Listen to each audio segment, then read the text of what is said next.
Hey guys, today we're playing Cel Damage, the Gamecube version.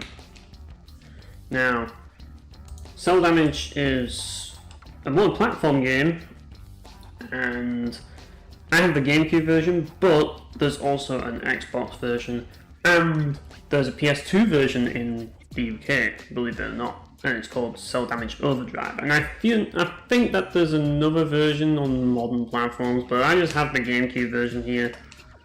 And yeah, I'm just gonna. I don't have a save because I might as well use my actual save here because I haven't really gotten too far in it.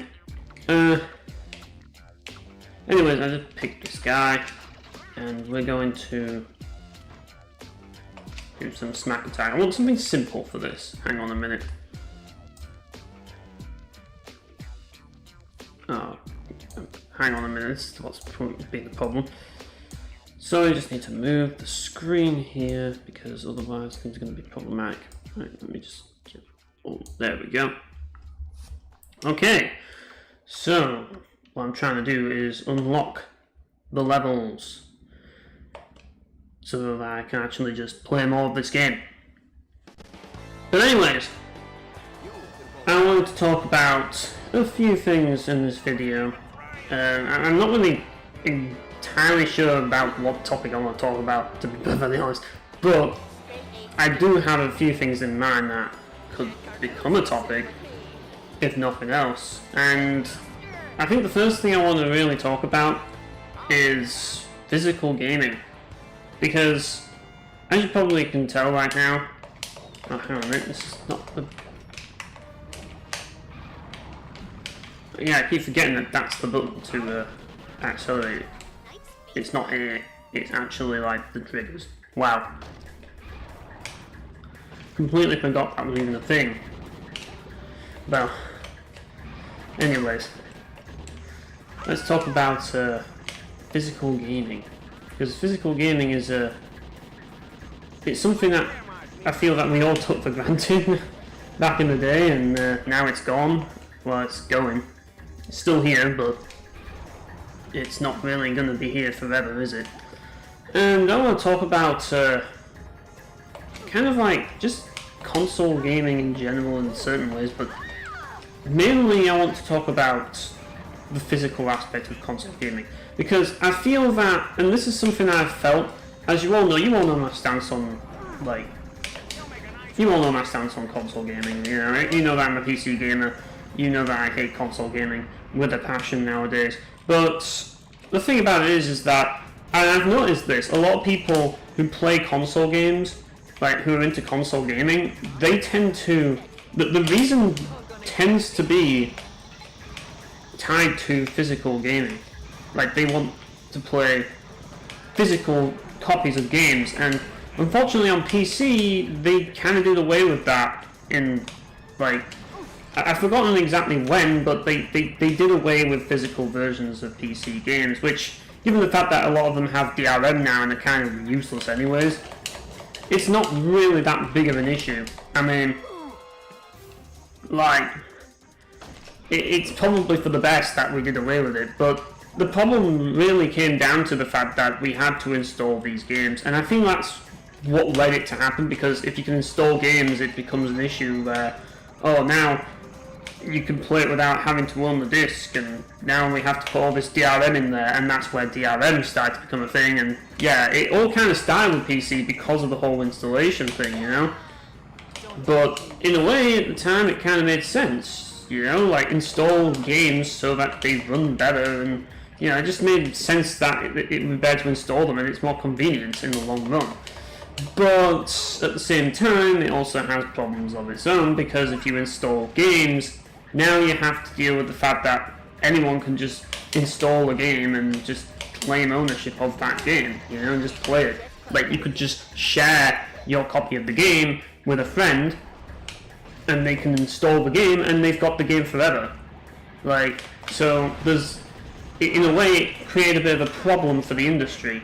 So they had to basically make up for that by adding DRM, and yeah, that's why we are in the situation we're in, people. So, as you know, consoles still have physical games. I think there's a reason why a lot of consoles still have physical games. It's because, a lot of it is because we have collectors.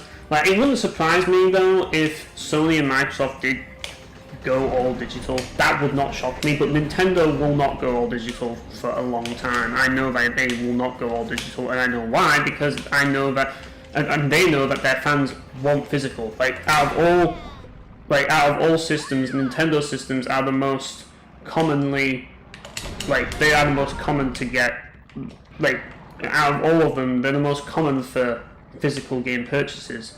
And I don't know why, I just feel that Nintendo fans, they're just obsessed with collecting. I suppose that's kind of tied to the theme in a way, because that's kind of partially what I want to talk about, just the state of game collecting today and how ridiculous it is, and how this fear of missing out has just kind of gotten out of hand. And it's partially tied to the Switch, and obviously because I'm not a Switch gamer, it doesn't really involve me all that much, because like I don't have, it's just not an issue for me because I don't own a Switch to begin with. But seeing all these people who do own a Switch, it's kind of, so it's just kind of weird how we're having like newish games that just do not go down in price and just stay like at top dollar, and you're just like, hang on a minute, like why is the Switch getting all this fear of missing out bullshit? Why are Switch games not dropping in value? Why is this even a thing? And the thing about it isn't, this is the thing, like, retro games have, because, like, a lot of people are now, like, seeing retro game prices soar, it's kind of made a lot of people panic, seemingly, and now the prices of relatively newish games are going up, and there's more FOMO than ever, but it doesn't make sense. Why would there be so much FOMO for all these new, like, I mean, these new games? Like, why are people fearing missing out on these new games? I just don't get it. Like, what is causing this? Like, why are people why are people so bent on making sure that they get their hands on all of these, like, new games, and why are these new games going up in value so quickly, so soon? Usually, like, it used to be that if a game was, like, you used to have games that were like new, and then you had games that are just kind of like sort of out of date, you know? Actually, hang on a minute, I don't know if this screen is right here, because yeah, just wanted to fix that. But yeah, that's the thing, I don't know if they, like, it just feels silly to me how the Switch of all consoles is getting this, but that's the thing. I feel that a lot of Switch gamers are collectors, inherently. I just feel that that's the case. And I think part of that has to do with the fact that Nintendo, for the longest time, were, like, a big deal. Like, if you look at Gamecube prices, they have soared. Like, they have soared beyond recognition. And the reason being is that not everybody had a Gamecube. It was expensive. And it didn't have the most games, so people would opt for a PlayStation 2 instead. Now, if you bought a PS2 version of a game, you'd be playing a lot less, and that's kind of where this game is relevant in a way to this whole discussion, because this is the GameCube version of Cel Damage, and I actually paid more for this version than I would have had to pay if I bought the PS2 version, which would have been cheaper. And why did I buy the GameCube version? Well, a lot of that has to do with the fact that I just like the GameCube. And if I can get a game on GameCube, I'm just going to get the game on GameCube. I know it's kind of a weird thing.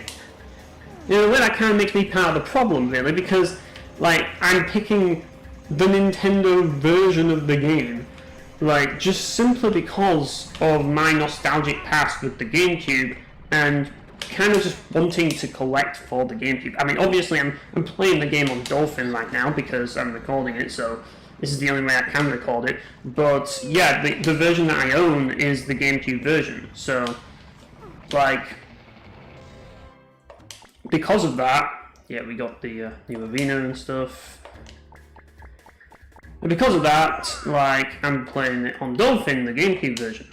So, as I say, I just feel that this is a really weird kind of, like, it really is a weird thing that people are buying Switch games like for ridiculous prices and like trying to like, hang on a minute. Oh no, that gate relay. We're doing snap attack right now because that's the easiest to do right now. Right. Let's try the new level. But yeah, like it does kind of feel weird how a new console, like the Gamecube's a little different because that console's been out for a while. The Switch is a relatively new system and the FOMO is insane. Like, why is the prices of these Switch games going up? And the sort of thing is that you can get these same games on other systems for way cheaper, but people want to get the Switch versions. It's just like, why? Just get the fucking PC version. Well, that's what I want to say, isn't it? But people are like, but I can't get physical. Well, if you want physical, why not get the PlayStation or Xbox versions? You know? Why is it always the Switch? I don't understand that. But then again, that's the thing. It's Nintendo. Nintendo just had that... At the time, and this is the thing, at the time, Nintendo was known as kind of a seal of quality. And when you had a game for a Nintendo system, it's kind of that mental sort of feeling that, you know, Nintendo, it's on the Nintendo system, you know, and the GameCube is my favourite console, so in a way I'm kind of biased there, and that's kind of the reason why I want the GameCube version. But the thing about it is that I feel that people just obsess over the Switch, and like the versions are just ridiculously high in value and price. Whereas with the GameCube, there's a lot of reasons why. Like, for starters, like not many, like because of how the game went, like because of how the system was, it wasn't like that successful. And when you have a system that wasn't super successful, you don't get as many reprints of games. And yeah, like I mean, it's not that you didn't get reprints, it's just that obviously PlayStation got a lot more reprints than GameCube did. It just did. So because of that, you see more versions of PlayStation 2 games than you do GameCube games. And because of that, PlayStation 2 games are cheaper than GameCube. Now, of course, there's going to be exceptions, like Def Jam Fight for New York on PlayStation 2 is worth 70 quid, whereas on the GameCube it's about 40 quid. So the GameCube version is cheaper, which I feel that that's mainly due to, I don't know, I think a lot of it has to do with like the frame rate or something. It's kind of interesting how different versions are more expensive than other versions, and it's just the same game, but you're just paying more. I mean, for Cel Damage, there wasn't really much between it. Like, I paid about a $5 for this game.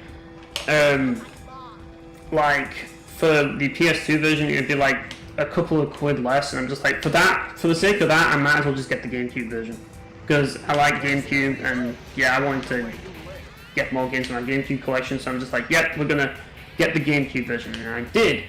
And honestly, it feels more natural to play this on the GameCube with a GameCube controller because I'm using the GameCube controller for this. And yeah, because I have my own GameCube controller, the Dolphin. It's a USB GameCube controller, and yeah, like, whoops, this game is crazy. But that's part of the reason why I love it. This game is just silly fun, and sometimes that's all you need. This game really takes me back to the old days. This is one of those nostalgia games that it just really, it's like the ultimate nostalgia game. I remember playing this, like my friend had this game years back. He had the PS2 version and I had a lot of fun playing it. It was such a great game, man. And yeah, I eventually had to get it myself because of just how fun this game was to play multiplayer, and just, you know, even single player is a blast too. So yeah, obviously, like, I wouldn't be like, if the version of the game was like super expensive, I probably would just opt for like the cheaper PS2 version. But because it was reasonably priced on GameCube, I was like, yeah, I'll get the GameCube version. But I'm not talking like ridiculous money here, and this is the silly thing, like, people will pay so much more money for like the GameCube version of these games. It's like, for example, Legend of Zelda Twilight Princess. Like, if you get that version on the Wii, it's going to cost you probably about a tenner, maybe like 20 quid. I don't know if it's gone up or something, but it's not going to cost you too much. But if you get it on the Gamecube, it's going to cost you like 200 quid. It's like, what the fuck? For the Gamecube release, it costs you more than the Wii release. Why not just get the Wii version of Twilight Princess, you know? It's the same thing, it just has motion controls, and you get used to the motion controls, so it's not that big of an issue. Oh shit. Right. Let's try and knock this guy. Oh. That was bad. So yeah, like, it's kind of weird. I mean, as I say, I'm part of the problem because I have that similar mentality. It's all kind of manipulation and that lot, but it's just so weird how that's how the prices have gone, man.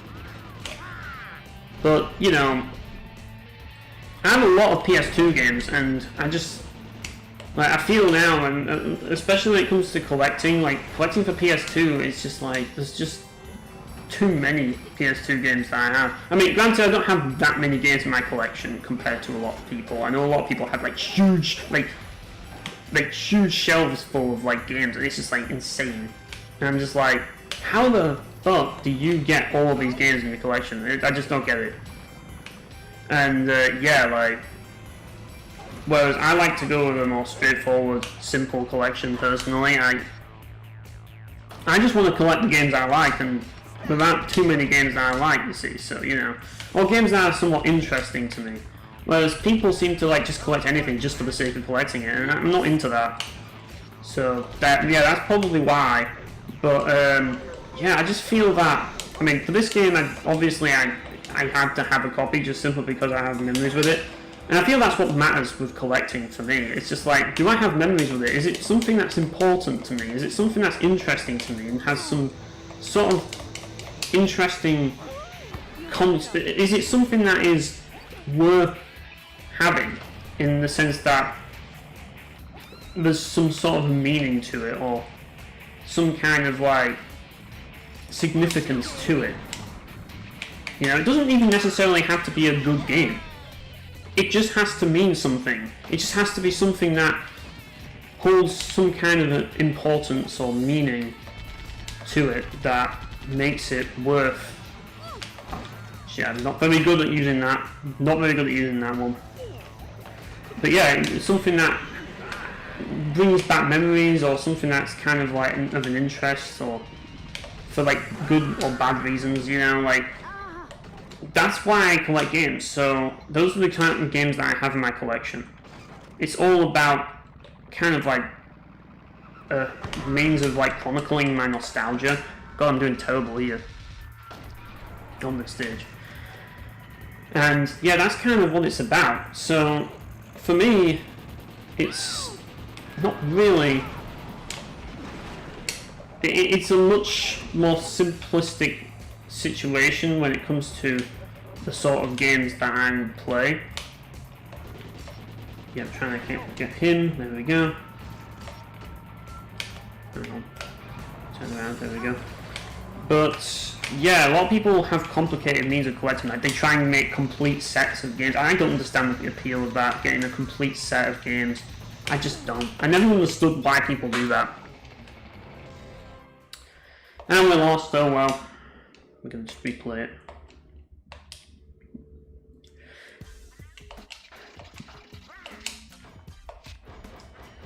But yeah. That's just one of the things that I never understood about collecting. Like, and that's kind of what I'm going to segue into, I guess, collecting, because like, I feel that collecting, it's something that a lot more and more people are doing it more than ever. And the question is, why do people collect?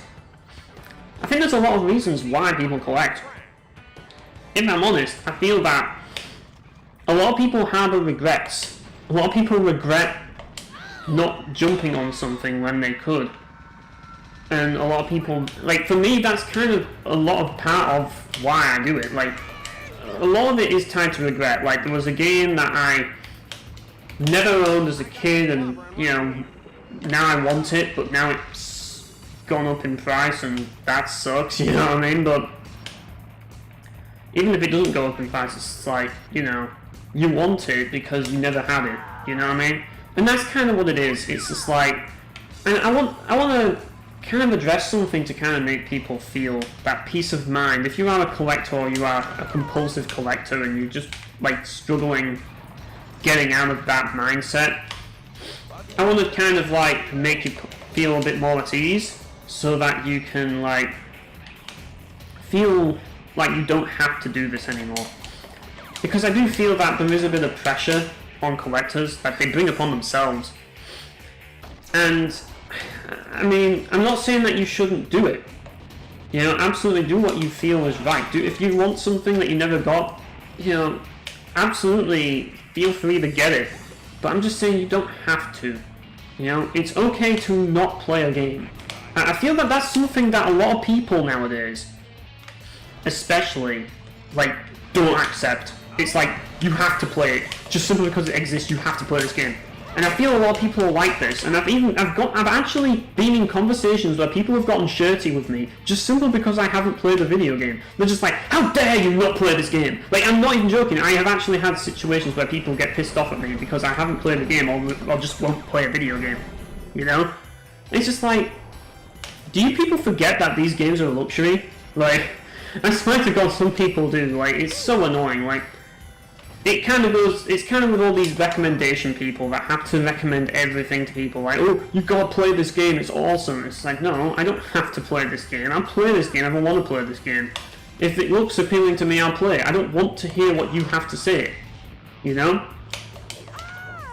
And then, and if I want to, I can just look up a fucking review of the game, you know? Because that's what it's all about, that's what they're for. I don't care about anyone's opinion. If you're not a game reviewer, if you're not going to put the time in to do an actual game review, I don't care what your opinions are.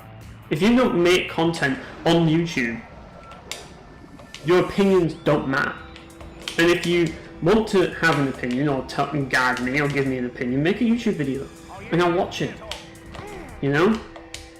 If I give enough of a shit, of course, but, you know, like, don't just like, and I'll make my own mind up. Don't just make recommendations, you know? And that's where people are hiding. And this is one thing that's kind of a bit of a pain, you know? People are hiding from from YouTube, who should be on YouTube. Like, some of these people who have all these recommendations, it's just like, why are you not doing YouTube videos of this? Why are you telling me what games I should play instead of making a YouTube video recommending games to the masses? Because the masses are people that care. Why, like, if that's what you want to do it on YouTube. Make YouTube videos of it. Don't just tell me what you think I should play. Don't make recommendations to me, because I don't give a shit. You know? I don't want your recommendations. I really don't. Oh, hang on a minute. Sorry, the game just lagged there. You know, I don't want your recommendations because I know what I like, you don't know what I like. You know, I'll make the judgment of whether a game is good, not you. I don't care what you have to say. Your recommendations are worth less than shit to me. You know? And that's kind of how I look at it. And like, that's the thing, people just feel like everybody has to play a game just because you play it. And I'm kind of like in the minority because I'm just that guy who just doesn't care about all these trends and all these games that exist, and like doesn't care about playing the latest, greatest thing. And it's just like, for me, it's kind of, in a way, it's kind of a cool thing, it's kind of a good thing, it's kind of liberating in a way, given the fact that a lot of people struggle with this seemingly. It's nice that I can just save money and not feel under pressure to buy things. And, I mean, sometimes, and this is the thing, sometimes it's just simply because I can't afford the game, you know? Sometimes it's that, sometimes I am interested in the game, but I can't afford to buy it, you know? And this is the thing, like, this is part of the reason why I'm so sick and tired of people who just constantly bring up all these new games. It's like, not everybody gives a shit, you know? Not everybody cares. But it seems that everybody thinks you do. I'm just kind of sick of it, man. Like, it feels like marketing is done by the consumer now. The consumers do the marketing for the corporations. And it's like, it shouldn't be that way. The corporations should be the ones doing the marketing, not you. Yet here we are, we've got this world where anyone can be a marketing employee. you know? And YouTubers, and that's kind of what YouTubers kind of done. It's turned creators into marketing employees. That's what it's turned them into. If you are a YouTube content creator and you are making money doing YouTube content, 9 times out of 10, you are a marketing employee. You are, or you, either that or you are a private marketing company. That's what you are. You know, that's what YouTubers who make a living doing YouTube are. They are a marketing, they are a marketing freelancer. That is exactly what they are. I mean, obviously people call them influencers, but they are marketing freelancers. That's exactly what they are. If you want to know the exact definition of what they are, that is it. Now, as I say, so that's why I say make YouTube videos, because that's what people want to watch seemingly nowadays, you know? Don't come to me and tell me what I should play, you know? Because that'll just piss me off, and I'll just think less of you for doing it. You know, I'm serious, guys. I am. Like, if you do this, it will annoy me. And I'm not afraid to tell you that. You know? I'm not afraid to tell you that doing this is just going to piss me off. And it's going to make me feel less of you. So don't do it. You know? I mean, like, obviously, if you are a game reviewer, you know, and you do a review of a game, then, you know, I'm not saying that you can't, like, have opinions, or you can't, like, review a game. The reviews are helpful. Recommendations are not helpful. I don't want your recommendations. Like, that's the thing. If I ask for recommendations, it's different. But that's the thing, I don't ask for recommendations. Like, I don't ask for recommendations just simply because I like to do my own research. I like to find things out myself, you know? I make my own judgment. I'm a reviewer, so of course I do that. That's why I don't listen to recommendations. Reviewers tend not to listen to recommendations because they're more interested in focusing on what they enjoy and their niche, because that's what they're more focused on and interested in. You know? Not all, obviously, a lot of reviewers do take recommendations, but I'm not one of those reviewers, you know? I'm one of the reviewers that doesn't, because as a reviewer, like, I don't value anyone's judgment unless they make a review of it, because that shows that they've put weight into their opinions. There's more weight to an opinion if their opinion has valid points to it, you know? And as someone who does game reviews, if you don't have any weight to your opinions, it's kind of like an insult on people like me and people who actually do game reviews, because you're basically just you're just kind of like defeating the whole point of making a game review. You're just kind of making out that I'm just dumb and I'll just listen to everything you have to say. No, I'm not stupid. You know? I'm not. Like, I might not be perfect, I might not know everything, but, you know, I'm not completely dumb. I'm not a complete idiot. Brian. It's I Got Kings, and it's Nest Mapper. I always joke about that. Oh god, that thing flew away.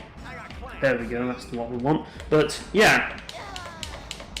Like, that's the thing. Like, I think that ties into the whole thing about being a game reviewer nowadays. It's just like, what is the point now? It's just like, people just don't value reviews anymore. People have forgotten the purpose of reviews, and they just don't value them. It's just like, so, they might as well not even exist. But yet these IGN people that get paid for it, people still watch them and listen to their biased viewpoints that, you know, like, are clearly not influenced at all in any way by the publishers, and, like, influenced by, like, popular opinion and all of that. Like, there's nothing shifty about, like, big journalists at all, is there? But, yeah, I mean, at the end of the day, I've always said that if you're looking for game reviews, don't just read one, read multiple. Read several, or watch several, you know? Don't just stick to one. Listen to multiple people. That includes my own reviews, you know? I mean, I try my best to keep my own reviews like to give as much information about the game in my own reviews as possible, and to keep them like, I mean, obviously there's going to be some bias in my reviews, but I try and keep them mostly objective and just try and talk about the issues that it has and all of that specifically, rather than talking about my faults on the game. But I will talk about my faults of the game because that is important, you know, and I do feel that my opinion is worth listening to some degree, you know.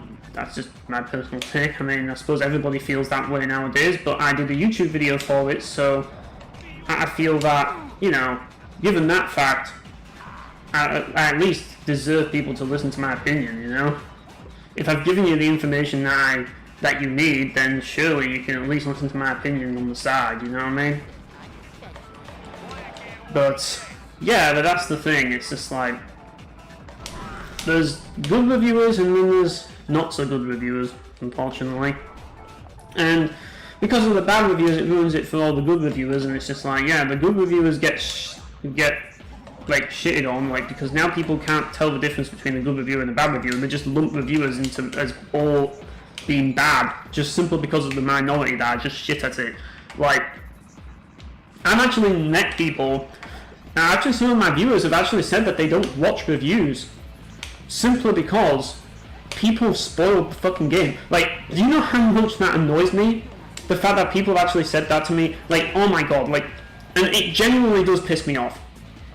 It really pisses me off, because I know that feeling too well, and I do empathize with my viewers for actually saying that, because it's really annoying when you see all these big content creators reviewing games and they're spoiling the plot of the game, and they think, well, the game is shit anyway, so you're not going to care. That's besides the point. It's the principle of it, you know?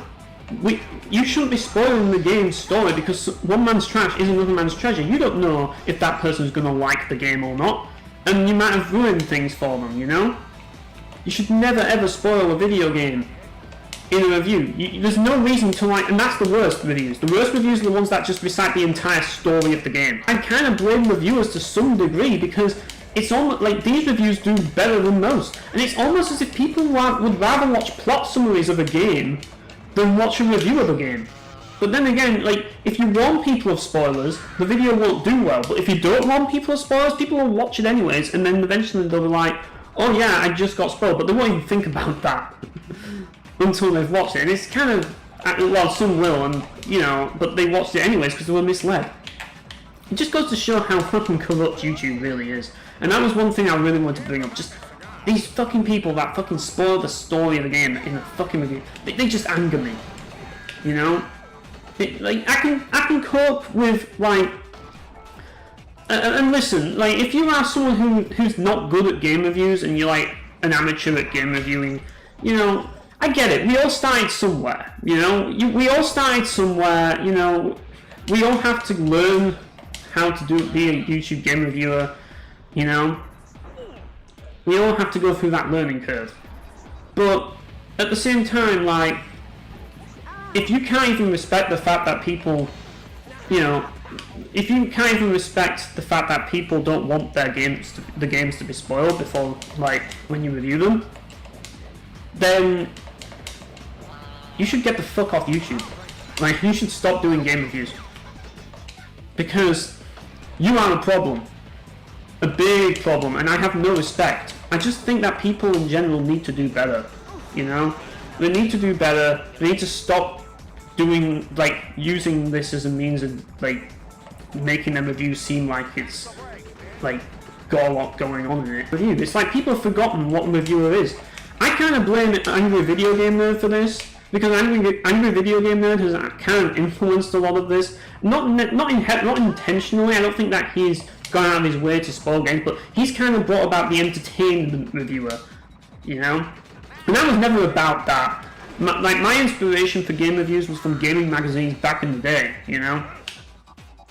I wanted to do what those guys did, not what these YouTube content creators did. And that's kind of where I feel kind of annoyed, because now that's what people are trying to follow and emulate, and it annoys me. It's just like, I never wanted to be like them. And yet that's kind of where YouTube's expecting you to go, and that's kind of what people want you to be. And it's like, that's not what I wanted to be at all. But, like, game reviewing has changed so much, journalism has changed so much. You know, everything's changed, and we've seen the corruption and everything else, and, you know, all of that shit. And it's just like, oh, it's all, everybody knows what's up now, you know? Everything's changed. You know, people have lost faith in journalism, and with that, people have lost faith in the idea of a review. Because journalists can't do it, so we're not going to trust anybody else. Even though, really, you shouldn't be trusting the journalists anyways. You should be trusting the little guy, but nobody ever thinks that way. Like, it's really funny how, like, with YouTube, like, the little guy is always treated like they always, like, the little guys are always the ones that get the shit. Always the ones that get the shit. It's kind of funny, really. And I'm not saying that big guys don't get the shit. Big guys have other problems. Like, they get involved in some serious internet drama. Sometimes it's brought upon by themselves. Some other times it's, you know, they just get it brought upon them because of, you know, certain people get involved. Like, for example, Clan of the Grey Wolf didn't kind of, like, he's being involved in the drama. I'm not going to go into it, but I think everybody who knows that what went down knows that really he did not deserve what happened with him, and yeah, like, he got in hot water, and yeah, it's a shame, but that's just how it goes, you know. He got involved in drama, and it wasn't really his fault. So internet drama happens one way or another, you know. But I feel that when it comes to viewers, like, small creators get shafted so much, but these same people will watch the big creators and won't question it. And it's kind of funny that. That's something I've learned, you know? But I feel that someone's got to call out the big guys. And I'm not saying this, and I'm not one for calling people out, usually, because, you know, as I say, like, I don't believe in, like, usually, I don't believe, I think, I'm not one who likes to judge people and pass judgment on individuals. You know, everybody has their own way of living, everyone has their own situations. I get it. I totally get it. I want to know, like, what's going to happen when these consoles, I mean, obviously Nintendo isn't going to do it, but what's going to happen when these consoles go all digital? Will it make a difference? If Sony no longer does physical games, if Microsoft no longer does physical games on their Xbox, you know? Will that make a difference? I know that won't happen like with Nintendo. They will still be doing physicals for a long time. I know they will be. But, you know, like, and this is the thing, like, I do believe that these companies, like, they have their own way of doing things, and Nintendo has its way, and Nintendo's way is always like Nintendo's philosophy is always to be the last person to do things. They are the most traditionalist company of them all, so they're not going to get rid of physical gaming that quickly, and also because of their audience, they're going to be doing physicals for quite a while. They're not going to stop. They have no reason to stop, because if they do these physical games, if they keep doing all these physical games, then they're going to make lots of money because people are going to keep buying them. People, like, it's a huge market that people are willing to buy all of these physical games on the Switch. So why would they stop now, you know? That's the thing. So, because of that, we're in the situation we're in. And, yeah, I forgot about those things. I'm not very good with a grenade. But yeah, like, eventually there will come a time where even Nintendo will adopt the digital thing. Because people are eventually going to do it. It might not be in my lifetime, but eventually it will happen. In which case, will people even play game consoles anymore? And that's a good question. When will console gaming actually end? I think that's the question I definitely want to know the answer to, because it just seems that people are still playing consoles just simply because they're stuck in their ways. I feel that's the way. that things are. But they're stuck in their ways, either that or physical gaming. Those are the only two possible explanations as to why people play game consoles. Like, I just can't find a logical reason why you wouldn't pick a PC. I just can't see it. Unless you absolutely need to have physical copies. In which case, I'm going to be the bearer of bad news to you because, well, obviously physical copies, you know, they're going to not last, they're going to go away because, you know, companies are eventually going to stop making them, but there's also the other problem, and that is the lifespan of physical games. And it's like the actual lifespan of these discs and these cartridges. How long are they going to last? You know? That's the other thing. Which is why game preservation is such an important topic. Like, how are we going to preserve these games? Oh shit. You know, how are we going to preserve them? Like, what? There's so many games out there that are not going to be preserved, and that's kind of a shame, but at the same time, it's kind of like, you know, I think game preservation could be its own topic entirely, really. It really could be. But I feel that, like, people are hanging on to these physical games, and I kind of get that they want they want something on their shelf and all of that, but, like, even then, it's like, you know, there's other ways to represent the things you love. I mean, it's like, I don't have a physical copy of East 8 Lacrimosa of Dana, but I have a vinyl, like, record, and it's the soundtrack of East 8 Lacrimosa of Dana, so I do have sort of a physical representation of the game in that form. I just don't have the game physically. I have it digitally on PC. There's also other things you can collect, like figures and stuff. You know, like, I feel that collecting figures is like a better alternative to collecting physical games, because you can collect figures of like characters you like, and they look nice when you see them. Like, I mean, it's like, you could argue that games do as well, and that's the thing. Like, game collecting, it's still got some good aspects to it. Like, some games have some cool stuff in them, like some of the manuals have like comic book stuff in them and all that. You know, you get your collector's edition games and stuff. I get that. But I feel if you collect like merchandise, in some ways it's actually better, because it's all the focus is on that. You know what I mean? And that's personally what I would prefer to do in the long run.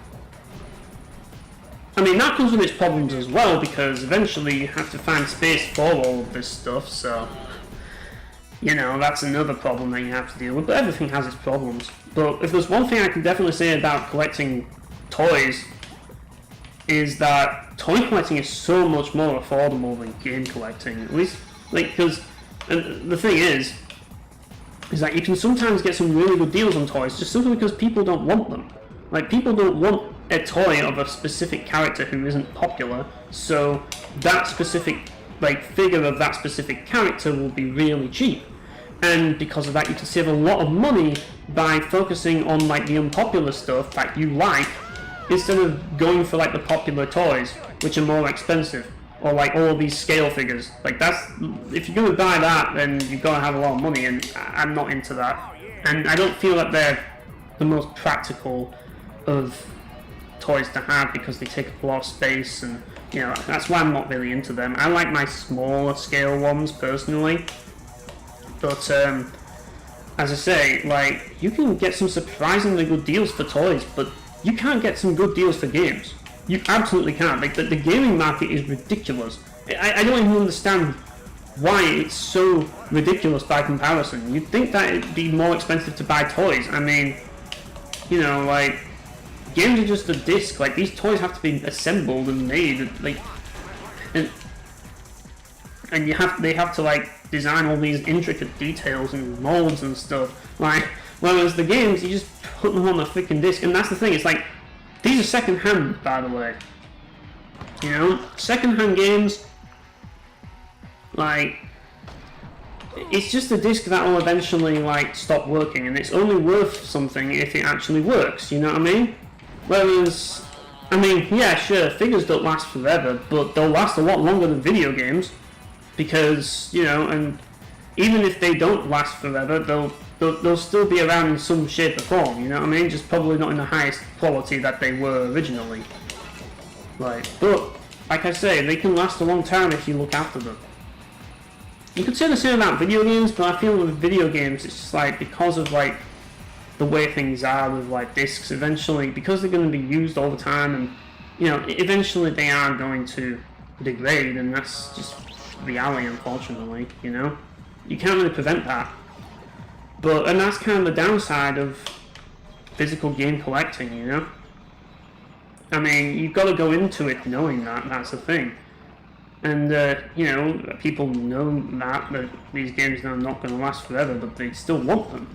And I feel a lot of that has to do with what I said before, you know? A lot of it's regret. They never owned it back in the day, and now they want it, you know? That's what a lot of it seems to be to me.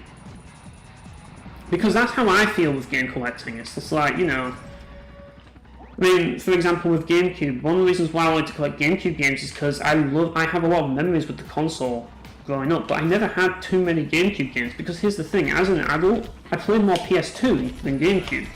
But the Gamecube is like my childhood, so, you know, I have memories with that system. And because of that, I want to have more Gamecube games. Because it's kind of weird, like, how can I call the Gamecube my favourite system when there's not many games that I have on the Gamecube compared to on PS2, you know what I mean? And that's kind of the reason why I've always tried to get Gamecube versions of games if I can. And yeah, it's been difficult. As I'm not the only person looking for Gamecube versions of games. So yeah, it seems everybody wants them. And they've got nothing value, and that's the thing, it's Nintendo, isn't it? People just pay more for Nintendo, it's like a Nintendo tax. And that's gone with the Switch as well. It's like kind of ridiculous in a way. It's like the Wii, and the Wii is probably the cheapest console to buy games now out of all the Nintendo systems, which is kind of funny. And even that has some expensive games. So you know, like, which is kind of interesting. What is the cheapest system? I mean, the 360 is going to be going up in value now. I mean, it has been. So it's just like, yeah, Metal Jesus is being at the after 360 games and telling everybody to get them, and the 360 store's gone, so there's that FOMO now. It's just like, yeah, the prices are going to go up. And yeah, so what is there now? You know, what's the next system we can collect for? Is there anything left? It's an interesting question, isn't it?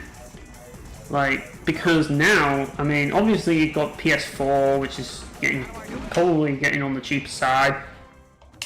And, you know, you've got like other systems, like for example, you've got the Xbox Series X and Xbox One. And PS5 will probably go down, same with Xbox Series X, but Switch is not. Now, here's the real question, and here's the interesting question. What's going to happen with these Switch games? Obviously everyone's buying them right now because of the FOMO. But will these games retain their value? That's a good question, because you've got to remember, these people that have these games, they're not going to live forever, are they? When they're gone, you know, a lot of people, yeah, sure, they might leave some to their kids, but, you know, their kids might not want them and might sell them, and then they're back in the market again, you know? I mean, you can say that about everything, but how many people are going to want to buy these Switch games at that point? That's an interesting question. How many? Because there's got to be a demand. A constant demand if you want the market to stay, if you want the prices to stay relevant. And that's one thing that's kind of questionable about Switch game prices. Like, why are people spending all the money now on these Switch games? Why not wait? Maybe they'll drop. You never know. I mean, sure, they haven't dropped immediately, and they're not dropping so early, but maybe they will drop, you know? Give it a few years, like give it about 5 or 10 years, and maybe they'll drop. You never know. And that's what I feel that people are doing wrong with the Switch. They're not waiting long enough. And I don't get that. Like, you can still wait longer and give that a try. Worst case scenario, are they going to go any further up in price? Well, you know, I mean, yeah, sure, you've got systems like fucking PC Engine, where you got PC Engine games that are ridiculously priced, and PS1 games like Castlevania Symphony of the Night, which are going to cost you like 400 quid. But the thing about it is that, you know, there is a price that people are not going to pay. Like, there is a point where the prices are going to stop increasing. It's just going to happen, because people are not going to spend silly money on these games, and if they do, then they're kind of dumb, you know? But it's just like, there's got to be a point, you know what I mean, where this stops. And yeah, like, the thing about it is these games tend to be games that fell off and became unknown, that nobody bothered playing back in the day. Those are the games that tend to go up in value. Like Castlevania Symphony of the Night, people didn't play Castlevania Symphony of the Night back in the day. You know, they were busy playing like, you know, Gran Turismo 1 or whatever the fuck. Like, they were busy playing fucking Crash Bandicoot. You know, and all these early PlayStation games, like Metal Gear Solid and stuff, those are the popular ones. Look, they're affordable today because everybody played them back then. It's the games that people don't, like the people that didn't play them, those are the games that are expensive and hard to afford. But if everyone's playing all of these games now, are they really going to go up in value, or is there eventually going to come a point where they're going to fall down in value? Because nobody wants them anymore, because like there's new better games out there, or like there's like they'd rather just buy older games and they just regretted buying them to begin with because they weren't very good, or you know, like they just want to clear out their collection because they want more space or they want to downsize, you know, and they just pick and choose games that just weren't really essential, you know. People do those things, you know. People do downsize when they like move or something, like they might be moving to a place that has less space, that they can't store things anymore, so they'll downsize and they'll declutter and they'll turn their games into money. But people want the games then, you know, because it's not relevant, it's not trendy anymore, and at the same time it's like there's new things that people are going to be investing in, and yeah, that's the thing. I feel that a lot of this is brought about by the retro gaming market, and it's brought about kind of like an irrational fear, like of like some kind of like a nonsensical fear where people are just like, oh no, if it's going to happen to us if we don't buy it day one. But that's the thing, you don't have to. Usually, I mean, that's the thing with the Switch, it's kind of getting that way, but Nintendo are preying on that. But will they get away with that forever? I don't think they'll get away with that forever. I feel that eventually there will come a time, like when their next system drops, their games will start to drop. It might be in the short term, because eventually in the long term it might go up again, but there's always a time where these games drop. Always a time, you know? Just because they're not dropping now doesn't mean that they won't drop later. I mean, there's a lot of games out there, like Tales of Vesperia on the Xbox 360, like that game went up to a ridiculous price at one point. That game went up to like 60 quid, or like 60 or 70 quid, but eventually it just went down to 20 quid, and it just became cheap as chips.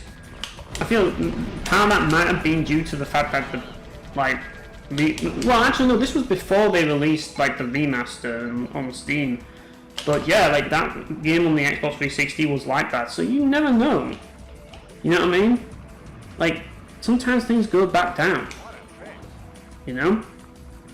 When you get games like Nier, which that went up and then it got reprints and then it went back down again. You know? That game was pretty expensive at one point, but now it's affordable. You know? It's funny how that works. But that's just the way it is, you know? Once other means become available, these games drop in price. That's kind of why remasters are so important in a way. because people will play the remasters instead, and then they'll just sell the physical copy, and then of the original, and then people can buy the original if they want it. And honestly, like, sometimes the original version is the best to get, you know, if you can get it. I'm always someone who likes to have the original version of a game, as that's how the game was originally intended to be played, and that's kind of how I'm at, like how I am, you know what I mean? I understand the necessity of having these remasters, but like, usually I'll just opt for like the original anyway, just simply because that's just the version that I am, you know, that's the version that was intended. And the thing is that, you know, like, for example, with buying Chaos Origins, I'm playing a remaster. I haven't played the original because that never came out in Europe. So I thought, well, I might as well play the remaster then, because holy shit. What the absolute fuck is this? You just bounce off of fucking Jupiter and then, what the fuck? That's why you play Cel Damage, people. Moments like that. That's what this game's all about. All about those moments. And then you kill yourself. This is just such a silly game. It really is. Sometimes you just need simple fun. That's what you need in a video game. You know? I've said it many times, like, video games is all about what you're in the mood for. It's all a mood thing, you know? Right now I'm just in the mood to play some Cel Damage, you know? That's one of the things about these videos that I'm doing that is great. You know? I'm playing games that I just wouldn't normally play, just because and now I can have fun playing them after so many years of not playing them, and then you remember just how good they are. And you forget how good these games are until you go back to them and you're like, oh my god, this is fun. It's simple, fun. It's simple, but it's fun, you know? And it's like, you know, I kind of miss playing this game, to be honest.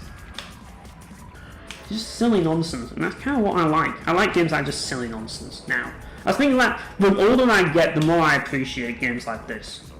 Like, I mean, growing up, I was always an RPG guy. I still like RPGs to some degree and all that, but the best games are just the games where you can, nowadays as an adult, are just the games that you can just play around and just do silly nonsense and not have to think too much. You know? It's not that I'm kind of lost interest in JRPGs, it's just more of a case of like, I'm not as interested in JRPGs as I used to be. I'm more interested in just like playing different things, and you know, even beat 'em up sometimes, you need a break from them as well, you know? Particularly like the really hard ones, like, I mean, Musos are one thing, but when you play a game that is technical, you need a break from those. You can't be playing those all the time. It's refreshing to just play something different every now and again. And that's the thing, I have a lot of mood swings when it comes to video games. Like, sometimes I'll play like the most ridiculous game. The thing about it is it's not going to help my YouTube channel in the slightest. It's going to make things worse for like the algorithm and that lot, because I'm going to be playing games that nobody wants to watch me play, you know what I mean? And yeah, so it's going to be detrimental to me. And that's the problem. But, you know, I just want to have fun. I mean, I don't make any money doing this, so I can afford to just have fun and, you know, not worry about my life being ruined because I'm not getting any money for doing what I'm doing, you know? It's the advantage of being a small content creator that isn't monetized. You don't have to think about that shit. And you can do what you want. But at the same time, I do, like to get people watching these videos, but unfortunately, you know, with videos like this, people, like, I don't see why people would bother watching, and that's the thing, it's like, these videos are just kind of like, the low effort videos, people, that's what they are. This is just me having fun, this is what I do for fun. I feel like YouTube's become a big part of my gaming life now. It just has. I can't just play a video game, like, if I just played a video game, like if I just played Cel Damage by myself without YouTube, I'd feel like I was wasting my time, you know? I'd feel like I wasn't really contributing to the overall thing that I'm trying to do.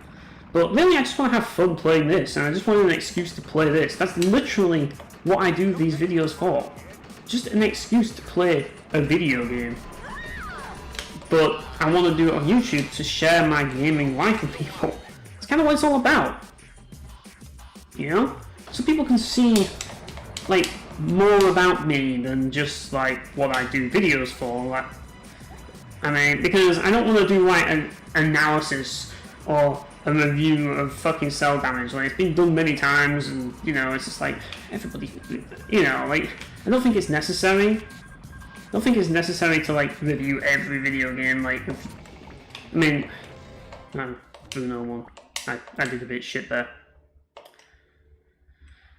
Okay, we're going to redo it.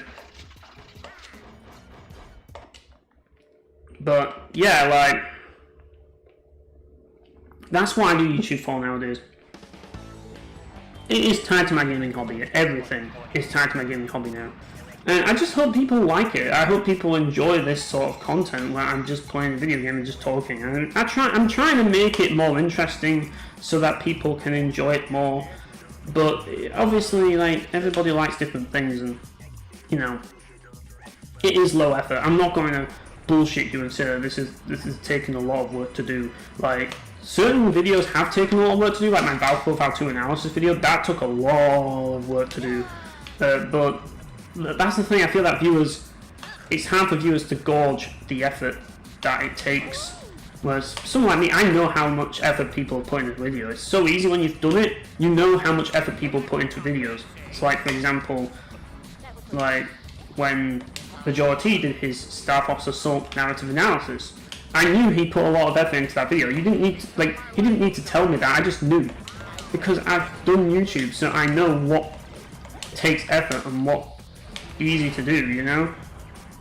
And there's a lot of people that make content that is easy to do, and that's perfectly okay, you know?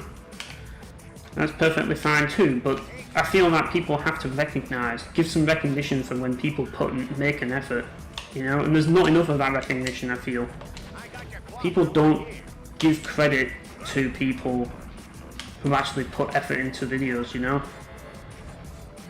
They're so quick to be critical and not quick enough to praise others.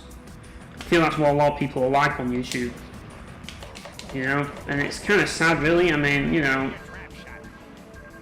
like, especially when you're not making any money out of it, we don't care about your criticism, you know? I don't give a shit about any, like, people have complained about me with the audio in my videos. You know, I think that's not going to be an endless thing. Like, no matter what I do, there's always going to be one person complaining about the audio. And the thing about it is, I get it. I get why, but the thing is, it's not that big of a deal. Like, at least to me it isn't. But to people it is, and it's just like, you know, if I did this, if I made the audio better, would it increase my view count? No, it wouldn't. You know, it'd still be the same, and I know because I've done my research. Like, 2,000 people showed up to a video of me trashing on World of Warcraft. 99 people showed up to a video, as of now, to a video of me ranking all of the Valve Profile 2 dungeons, which was a video that I actually did put a little bit of extra effort into with the overlay and presentation of it, and adding footage and all of that lot. Which, yeah, when you see shit like that, why should I give a shit about your criticism? You don't know anything about YouTube. You know? If you think that's going to give me more views and make me more successful, you are absolutely wrong. It's just going to make you happy. You know? And people have sent me this criticism, and it's just like, you know, all it does is benefit you. Where am I getting the benefit from this? I'm not. Because YouTube doesn't pay me. I'm not paid to do this. So why are you leaving this criticism? I get it. You're watching the video and you don't like. Yeah, just stop watching then. You know? Clearly you don't like my videos. I get it. I fucking get it. You know? It's so fucking obvious. But that's just how it is. It's like, you know, I can't, yeah, I try to make the audio better, but every time I try, it just, no one's ever happy about it. But, oh well, you know, it is what it is, you know. It's going to be an endless thing, because I did improve my microphone, believe it or not. You know, people complained that my mic quality was bad, so I bought a new microphone and thought, yeah, I'll buy a new microphone for these people. And they're still complaining. It's like, I get it. Like, I'm in a room with a bit of an echo, you know. But I'm recording directly through OBS right here, so I can't really do anything about the audio or the echo right now, and it would cost me money if I had to soundproof the thing, and it's like, I'm not getting paid to do that, so it's just like, you know, I mean, yeah, I guess I could remember to, like, do some editing on Audacity, but I'm gonna be honest, I don't know how to do it. Like, these people are good at telling you what to do, but they're not good at telling you how to do things, you know? Like, what do you do to, like, what you should be doing and what you should be doing. People love to do that. People in the internet community love to tell you what to do, but they don't, when it comes to explaining how to do things, they just completely suck at doing that. They just don't know what, they fail at that. And yeah, that's the thing, like, everybody wants to be the guru, but they don't want to actually do the work, you know? That's the world we live in. Everybody's a pretentious fucking bell end who just wants to, like, tell everybody what you want to do, what you should be doing, instead of actually telling you how to bloody do it. Oh, they won't tell you that, but they'll tell you what to do. You know? It's just like, you know, why do you think people give a shit about this unsolicited advice you're giving? Nobody gives a shit. I certainly don't give a shit. You know? If you want to leave any feedback, the best feedback you can leave is telling me the sort of videos that you enjoy watching. That's the feedback that I like. You know? Feedback that tells me what, because that's what I want to know. You know? I always want to know the sort of videos that people, the sort of videos that people enjoy watching, or the subject matter, or whatever. That's always good information. I mean, like, obviously, like, it doesn't always add up. I mean, like, for example, with the, a lot of people, like, I did a poll for it, which was for the overrated, underrated series that won, and people wanted that, so I brought it back, and it didn't do brilliantly, and, well, I was just like, to be honest, I don't really want to do it anyways. I only just brought it back for the fans, that's it. That's the only reason why I did it. I didn't enjoy doing those videos, but the fans wanted me to bring it back. I brought it back for a video, and yeah, it didn't really perform brilliantly, so I'm just like, yeah, I'm not going to bring it back. But I did listen to the fans, and I brought back a video that wasn't very good anyway, you know, and I specifically didn't upload it for a reason. But I uploaded it because the fans wanted it, and then my reward for doing so was some fucking cheeky asshole saying, oh, you need better audio, your audio sounds shit. Even though I warned them at the beginning of the video that the audio was going to be shit. And they still fucking tried to inform me on how I should do better audio. You know? On how my audio should be better. When I told them specifically at the beginning of the video the audio was going to be bad because this video was released before I got my new mic. I made this video before I got my new mic. You know? It's so annoying when people do this. It's just like, oh, people are so fucking stupid. Unfortunately, that's if you get a lot of views, that's what you're going to be dealing with, stupid people. Because that's what most people are. Unfortunately, most people on the internet are dumb. I know, it's crazy. That's how it is. The people that watch, and that's the problem. I'm so used to the people who watch me regularly being smart people and catering to those people. The problem is, though, is that most people in the world, and I tend to forget this often, most people in the world are not smart people. They're not intelligent people. They're stupid people. And yeah, that's something I have to deal with, unfortunately. That's one of my learning curves on YouTube. Learning about the fact that, you know, not everybody is smart, some people are stupid. But that's the thing, I don't like patronizing people, you know? I really don't. I don't like talking down to people like a lot of people do, you know? And I feel like a lot of YouTubers do that, you know, I don't know why, maybe it's because they've got an ego or something, but I don't like that, I hate that. I wouldn't want to be talked down to like that. I think that ties into the whole recommendations thing. I find that recommendations, giving me baseless recommendations, in a way, that's kind of patronizing to me. It's like saying that I don't know any better, and you know better than me. So obviously your opinion is valuable because you have all this knowledge or whatever. I think we've unlocked everything in there. So I'm going to do the gate relay. I'm going to be honest, I'm not very good at the gate relay. I kind of suck at the gate relay, to be honest, but we're going to try it. We're going to try Monster Mash and see how well we do. But yeah. How did I manage that? This is a race mode, is this one. So, it's like racing now, not battling. Right. I feel like I might have missed a checkpoint somewhere down the line. Or have I? I don't know. Trying to reach that checkpoint. Can we actually reach it? It's a bit of a weird one, is this, isn't it? Right. Where's the gate then? Right, we're here. Is there only 2 gates on this? Is that it? Right, let's just get through here as fast as possible, because this is a race mode. And everyone's just not racing because they're silly. It's like, you're supposed to be, like, racing here, guys. Right. Yeah, this is all about the races. Don't just ignore everybody else just trying to beat you, like, trying to attack you. The AI is programmed to be as annoying as possible, I guess, but yeah, this is a race. You just forget that. And yeah, we're going to hopefully try and win the race and unlock the next area, because that's where the fun is.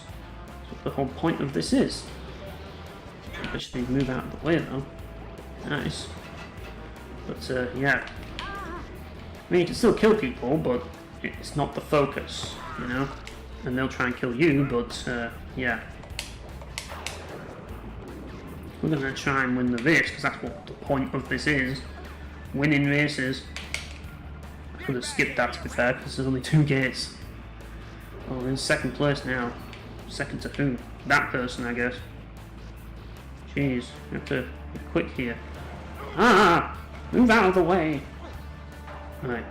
There's a way about this, there's a way to do this. We can really take a back.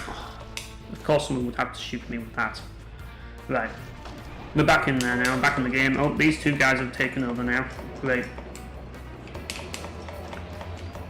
We can count shitula with his fucking shit rocket. Can you move out of the way? Like, that was the worst place to spawn ever. Was that? Right. Hopefully we can catch up. Oh my god. It's going to be difficult, isn't it? Right. So now we just need to get that man here.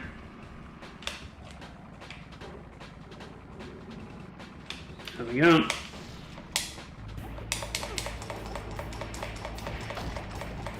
Punch all these people so they get out of our way, and yeah, we just get through here. There we go. Position, top position. Can move these people a bit easier. It's the advantage of having a weapon, I guess. This might be a handy weapon to use. Where we get away from everybody before we actually, you know. Yeah, I can just fly across like this. Pretty OP weapon for this mode, if you ask me. Oh shit, hit the freaking thing. Yeah, that was handy. Right, now we just need to... Oh great, you hit me there. Well, I'm gonna blow up anyways. But let's get close enough to it before we... Yeah, there we go. Yep, we're getting there. We're getting there. Right, gotta watch out there. There we go. And I got hit by some random rocket. I don't know what that does, to be honest. I don't know how that rocket manages to do that. I really don't, but it does somehow. Right, let's cross there, and we're gonna go here. There we go, 16. Right. Oh, guy over there. Kind of have to concentrate more on this mode, to be honest. I really do. This is Dracula. Shit. Oh my god, that's sending me miles. I couldn't move. The ice seems like a good power for this, so I'm going to use it. Right. Can I move? I need to get to that hover car guy. The nerd of the game. There we go. Dealt with him. Now oh, there's the nerd guy. That fucked me last time. Had to basically do that. Oh really? You were fucking frozen! Really? Oh, great. Right, let's get out of his way. Right, we just need one more. Let's just rush to this fucking... Oh, of course you'd shoot your freaking goddamn fucking rocket, wouldn't you? You bloody would. There he is with this fucking thing. Knock him out of the way so I can get over here. Hopefully we can get across. And there we go, we did it! We won! We won the race. So yeah. I think that's enough Cel Damage for today. I think we've made a lot of progress today. Like, yeah, I had some fun playing this one. It has been a long time since I played it. It's always fun to go back to it after so long. I mean, like, it's always fun to go back to these old games, you know? I've just been looking for an excuse to go back to these games without having to do, like, videos on them. Because I feel I've got that pressure now to make videos on these games, but I'm taking that pressure away now. I'm just like, yeah, I'm not going to work hard on these games that I'm playing anymore for, like, reviews and stuff. Instead, I'm just going to play them and have fun, you know? Like, I feel that with reviews, I'm only going to review a game if I really want to review a game, you know? And more of my reviews are going to be on my blog than on YouTube, because I just feel that, well, you know, I just think that it's just a lot easier to do them on my blog. If I do more reviews, that is. So, yeah, but right now, I just want to chill and just play these games. That's what I want to do. And yeah, I've been having fun playing these games again. Like, it's just amazing when you go back to all these games that you haven't played in ages, and you go back to them and they're just so fucking fun. Just this good old-fashioned fun. Like, what happened, gaming? Where has this fun gone? Like, I kind of miss it, but I think this is a big takeaway from this video, that if anyone's going to take away from this video, from anything, this is the big takeaway. I feel that gaming nowadays, like, there's a lot of pressure. It feels like a full-time job sometimes, because you're under pressure to, like, get through as many games as possible or accomplish something in your gaming goals and stuff, rather than just sitting back and actually having fun, you know? And you forget to do that sometimes, because, like I say, gaming is all about what you're in the mood for, and, you know, I'm not always in the mood for all of these, like, JRPGs and 3D beat-em-ups. I want to play something different sometimes. I feel like the world and everything is pressuring me to play the things I usually gravitate to, but sometimes I need a break from them. And that's kind of why I'm doing this series of videos, or these videos, where I just play a game and talk over them. Just so that I can actually play a different video game and have something to upload. That's literally the only reason why I'm doing it, and just to feel that I've done something with this, so it hasn't been a complete waste of time, so it's pragmatic, so it actually... I can share things with people that I wouldn't normally share. That's the point of it. You know, that's what I'm doing these videos for. So I'm hoping that you all are enjoying these videos. You know, if you're not enjoying them, I do apologize. I mean, I'll try to do other videos that aren't just these, obviously. I'll still be doing different videos. It's just that, you know, I just want to do these videos at least on the side because I enjoy doing them. You don't have to watch them if you don't want to. If you want to, you can just watch the other videos that I do, and I don't mind that as long as you're here to some degree. But, like, at the end of the day, if you are here and you've watched for this long, I do really appreciate it. So yeah, as I say, thanks for watching, guys, and I'll see you all later.